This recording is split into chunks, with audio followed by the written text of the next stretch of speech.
School association के president हैं, बहुत बहुत स्वागत आपका भी। सुमित वोरा साहब हमारे साथ बने हुए हैं, admissionnursary.com से आप जुड़े हुए हैं और एजुकेशन फॉर ऑल एनजीओ भी आप चलाते हैं। आपसे भी हमारी बातचीत होगी, लेकिन दर्शकों को पहले बताते हैं कि आखिर पूरा मसला है क्या। दिल्ली के स्कूलों में नर्सरी के बच्चों का दाखिला कैसे हो, इसे लेकर किचकिच अब भी बरकरार है। दिल्ली सरकार इस बार बच्चों के दाखिले में लॉटरी सिस्टम का इस्तेमाल करना चाह रही है, लेकिन सवाल यह है कि क्या इससे बच्चों के दाखिले में आसानी होगी।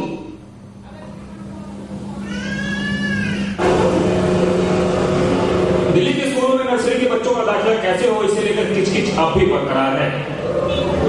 दिल्ली सरकार की नीतियों की वजह से बच्चों के भविष्य पर सवाल खड़े हो गए हैं। अब तक यह नहीं तय हो पाया है कि मासूमों का नर्सरी में दाखिला कैसे हो। मंत्री रविंद्र सिंह लवली कुछ हद तक लॉटरी सिस्टम के पक्ष में नर्सरी के एडमिशन का प्रोसेस सरकार कोई ऐसा कदम नहीं उठाना चाहती जिससे उसे फजीहत झेलनी पड़े। यही वजह है कि वो फूंक फूंक कर कदम रख रही है और वो बीच का रास्ता निकालने की कोशिश में है। शान हो गए उनके पेरेंट्स, शान हो गए हमारे साथ सुमित वोरा साहब मौजूद हैं। आप admissionnursary.com चलाते हैं, एक साइट है, क्यों आखिर इसके पीछे वजह क्या है बताएं। एक्चुअली 2 साल पहले जब मेरी डॉक्टर का एडमिशन हुआ था तो मैंने इतनी प्रॉब्लम फेस की, तब मैंने रियलाइज किया कि एक नॉर्मल आदमी कितनी प्रॉब्लम फेस करता होगा। मैं एजुकेटेड भी था, मेरी वाइफ भी एजुकेटेड थी, हमारे सब एजुकेशन पॉइंट भी थे लास्ट टू ईयर। उसके अलावा हम लोग रहते भी साउथ दिल्ली में थे जहाँ मैक्सिमम स्कूल्स हैं।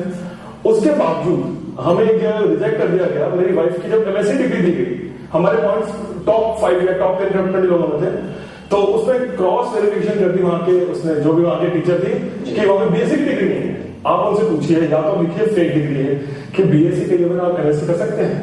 उससे दूसरे स्कूल में गए, हमारा वोटर ID कार्ड रिजेक्ट कर दिया गया। वहां पे हमारे मैक्सिमम पॉइंट्स थे। मैं कैमरे के सामने स्कूल का नाम ले सकता हूँ, लेकिन white to spoil the reputation, they wanted to extract money. उन्होंने मेरा वोटर ID कार्ड रिजेक्ट कर दिया। उन्होंने बोला आपके पास तो XYZ कितनी सारी प्रॉपर्टी है, हमारे पास क्या प्रूफ नहीं रहते हैं।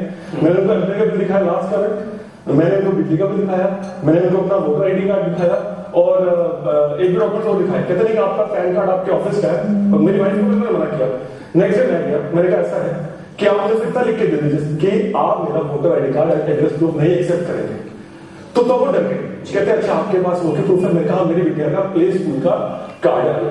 तो इतने बड़े स्कूल में साउथ दिल्ली के वोटर ID कार्ड को रिजेक्ट कर दिया, भारत सरकार के बिल को एक्सेप्ट कर दिया, उसके जो saving grace for the school accept कर दिया। तो आखिरकार एडमिशन नहीं हो पाया। एडमिशन नहीं किया मैंने, इसको की 7 मेरा 11 में से 700 में एडमिशन हुआ, फाइट करके। अच्छा, मैंने फाइट किया, लेकिन इतनी मैं 1.5 साल तक 18 घंटे सिर्फ नेट पे और यही काम करता रहा, कुछ नहीं किया। और अपने लिए नहीं किया, अब मैं पेरेंट्स के लिए कर रहा हूँ। तो आप अंदाजा हमारे दर्शक लगा सकते हैं। सोचिए जरा, एक बच्चे के दाखिले के लिए किस तरह की मुश्किलों का सामना करना पड़ता है। आसिफ जैन साहब, आपसे मेरा ये सवाल है, आखिर इस तरह की जो दिक्कतें आ रही है, आपको लगता है बच्चों के भविष्य के साथ ही खिलवाड़ है? नहीं, इसमें ना स्कूल की गलती है ना दिल्ली सरकार की गलती है, इसमें गलती है हमारे सिस्टम की। अब दिल्ली में जो अच्छे स्कूल है, सारा पेरेंट्स वही मांगता है। बड़े बड़े स्कूल में आप देखें 100 सीटों के लिए 2-2, 3-3 हजार एप्लीकेशन आती है। तो ऐसी स्थिति में जो स्कूल मैनेजमेंट है उसके सामने बहुत बड़ी समस्या है कि कैसे शॉर्ट आउट करें। अब ऐसी स्थिति में जो सरकार की गलती है कि उसे जगह जगह स्कूल खोलने चाहिए, दिल्ली में स्कूल बन नहीं। तो पेरेंट्स को भी सोचना चाहिए कि सारे अगर एक स्कूल में जाएंगे तो बाकी जो पेरेंट्स हैं उनको समस्या तो आएगी आएगी। तो राइट टू एजुकेशन बिल भी आ गया। तो राइट टू एजुकेशन बिल तो एक धोखा है, वो तो आम जनता को धोखा है। वो तो सरकार ने वोट कैच करने के लिए एक नया आरक्षण का नया फंडा पैदा किया, उसमें मिथ तो क्लियर कर रहा है। इसलिए जहां तक राइट टू एजुकेशन बिल की बात है, वो उससे कोई फायदा जब तक होने वाला नहीं है जब तक आप आबादी के हिसाब से, आबादी के अनुसार स्कूल नए नहीं बनाते। जो पुराने आपके गवर्नमेंट स्कूल है वो क्राउडेड चल रहे हैं, एक क्लास में 110 बच्चा है, 90 बच्चा। आज भी आप टीवी में देखें, अखबार में देखें कि अभी भी बच्चे इतनी सर्दी में खुले आसमान के नीचे पढ़ रहे हैं। ऐसी स्थिति में ये राइट टू एजुकेशन बिल तब तक बेमानी है जब तक आप स्कूलों में जो टीचर्स के पद खाली पड़े हैं वो नहीं भर देते हैं, जब तक वहां पूरा इंफ्रास्ट्रक्चर आप पूरा नहीं करेंगे, जब तक आप जो है ना नए स्कूल नहीं बनाते, तब तक ये इस प्रकार की समस्या हल नहीं हो सकती किसी भी हालत में। अशोक जी, आप क्या कहेंगे? आप तो खुद प्रिंसिपल हैं स्कूल के, ये दिक्कत आखिर क्यों आ रही है? 15 तारीख से जिस एडमिशन की प्रक्रिया की शुरुआत हुई थी, 1 जनवरी खिसक ही जा चुका है, वो खिसक चुका है। जो उसकी वजह तो सरकार है ना, क्योंकि राइट टू एजुकेशन केंद्र सरकार से आए। दिल्ली सरकार ने उसको किस ढंग से इम्प्लीमेंट करना है और उसके क्या क्या नियम होंगे, क्या कायदे होंगे, क्या कानून होंगे, वो बना नहीं सकी, क्योंकि या तो दोनों लोगों में तालमेल तालमेल नहीं हो सका या किसी बात को लेकर असमंजस की स्थिति बनी रही पिछले 1 महीने से। इसलिए अभी भी आपने देखा मुख्यमंत्री, शिक्षा मंत्री सभी आप मीटिंग्स अब हो रही है, ये मीटिंग तो 6 महीने पहले हो जानी चाहिए। तो जब ये मीटिंग अभी होंगी, तय होगा और फिर वो कोई एक गाइडलाइन लेके आएंगी, तभी एडमिशन की प्रक्रिया शुरू हो सकती है। इसमें स्कूलों की कोई जिम्मेदारी नहीं। आपको लगता है कि केयरलेस एटीट्यूड गवर्नमेंट का इस लिहाज से देखा जाए बच्चों के भविष्य का सवाल है? यहाँ पे तो मानूंगा कि कंफ्यूजन भी और डिले भी है। आज से 10 महीने पहले एचआरडी मिनिस्ट्री की एक आई थी गाइडलाइन की ईयर जो हमारी एडमिशन की जो एज है बच्चे की नर्सरी की वो 4 years कर दी जाए। 10 महीने हो गया, उस पर दिल्ली गवर्नमेंट ने एक्शन लिया, ना उसको रिजेक्ट किया, ना नोटिस जारी किया। मैं पॉइंट एक्सेप्ट करता हूँ, लेकिन जो स्कूल्स है वो भी मतलब प्रेशराइज करते हैं गवर्नमेंट को, और गवर्नमेंट लॉबी आपको अगर इनके प्रेशर में नहीं होती तो अभी तक कुछ ना कुछ एक्शन निकाल चुकी होगी। या मैं मानता हूँ लॉटरी सिस्टम पेरेंट्स को एक्सेप्टेबल नहीं, मैं मानता हूँ मोस्ट ऑफ द मेजॉरिटी नहीं बोला 100% को 78% नहीं एक्सेप्टेबल है। लेकिन जो स्कूल की भी रणनीति है वो भी यही है कि अल्टीमेटली पेरेंट्स देखिए ना, अल्टीमेटली सफर कौन कर रहा है। अब स्कूल में जब एडमिशन स्टार्ट करनी है तो करनी है, इनका लॉस तो नहीं हो रहा।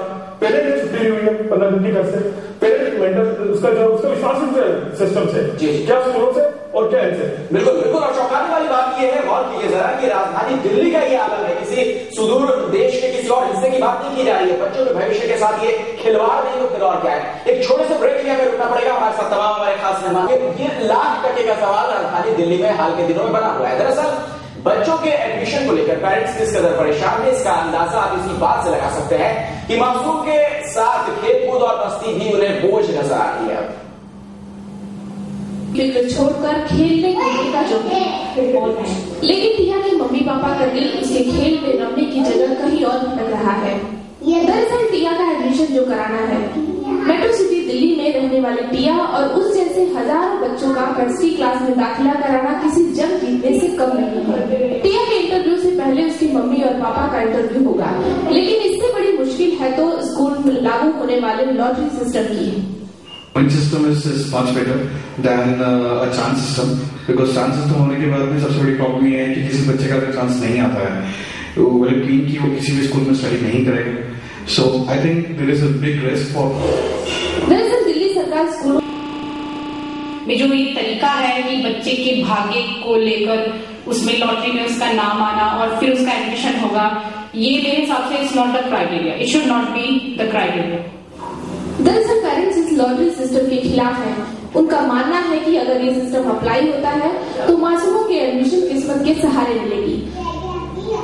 हर पेरेंट्स की यही प्राथमिकता होती है कि उनका बच्चा अच्छे से अच्छे स्कूल में पढ़े, लेकिन इस बार के नर्सरी एडमिशन प्रोसेस में पेरेंट्स को नाखून चबाने पर मजबूर कर दिया है। स्टार पर्सन रफीक के साथ मोनिका तोमर, न्यूज़ 24 दिल्ली।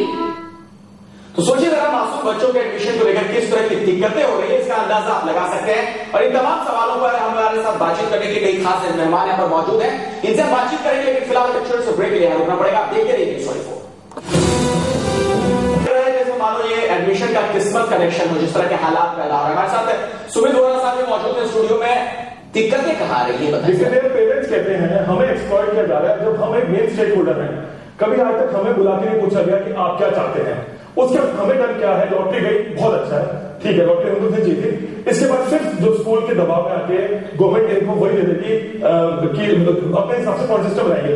उसमें क्या होगा, पॉइंट्स हो जाएंगे स्कूल स्पेसिफिक, ठीक है। इन्होंने पॉइंट ऐसे बना देने हैं, थोड़े पॉइंट जो पॉइंट इनको सूट करते हैं, और वो जो है एक्सपर्ट करेंगे पेरेंट्स को। हमें चाहते हैं ड्यूरिंग गाइडेंस स्ट्रिक्ट ऑफर करें। गांगुली कमेटी में क्या हुआ था कि उन्होंने 20 पॉइंट स्कूल के आधार पर छोड़ दिए थे। उसमें किसी ने लिख दिया हम ग्रुप डिस्कशन करेंगे, किसी ने लिख दिया पर्सनल अचीवमेंट करेंगे, किसी ने लिख दिया हम देखेंगे टीट टोटल नहीं है। आप बता सकते हैं मैं रिस्क शराब की पीता। कई लोग तो भी स्कूल में पूछते हैं आपके, आप जाइए कि आपके हस्बैंड से पूछते हैं, जहां पे हमारे इंडिया में आज तक लेडी की मॉडेस्टी पे लोग क्वेश्चन नहीं आते हैं कि आपके ऑपरेशन सिजेरियन हुआ या नॉर्मल हुआ। वाकई बहुत हसासत स्थिति, क्या कहेगा? नहीं देखिए, ऐसा है अगर कोई स्कूल इस प्रकार की कोई स्थिति पैदा करता है तो वो एक जरूरी चिंता का विषय है, जिसको हम भी सपोर्ट नहीं करते हैं। कई बार हमारे मीटिंग में जब इस प्रकार की बातें आती है तो हम उनको उस बात से अवॉइड भी करते हैं, आप ऐसा ना करें और पेरेंट्स के साथ एक फ्रेंडली सिस्टम बना करके आप चलें। पर जहां तक बात है कि 20 पॉइंट जो रख दिए गए थे मैंने उसमें 100 पॉइंट है। देखिए मैं यहाँ ये बताना चाहूंगा कि मैंने स्कूल बनाया, मेरे साथ डायरेक्टर भी जुड़े हैं, मेरे साथ बहुत सारे लोग जुड़े हैं, समाज के बहुत सारे हिस्से के लोग जुड़े हैं, जिसमें हमें बहुत सारे दबाव झेलने पड़ते हैं। अगर उस क्या कहना चाहेंगे संक्षिप्त में? नहीं, यही सुमित जी जो कह रहे हैं वो एक्सेप्शंस की बात हम नहीं करना चाहते हैं, लेकिन अब सरकार जो बनाई है लास्ट ईयर भी, वो गाइडलाइंस ही तो दे रही है। अब स्कूलों के पास बिल्कुल गुंजाइश नहीं है कि वो कोई अपनी गाइडलाइन उसमें कर सके। हमारा तो गाइडेंस स्कूल के हिसाब से आएंगे और स्कूल को जरूर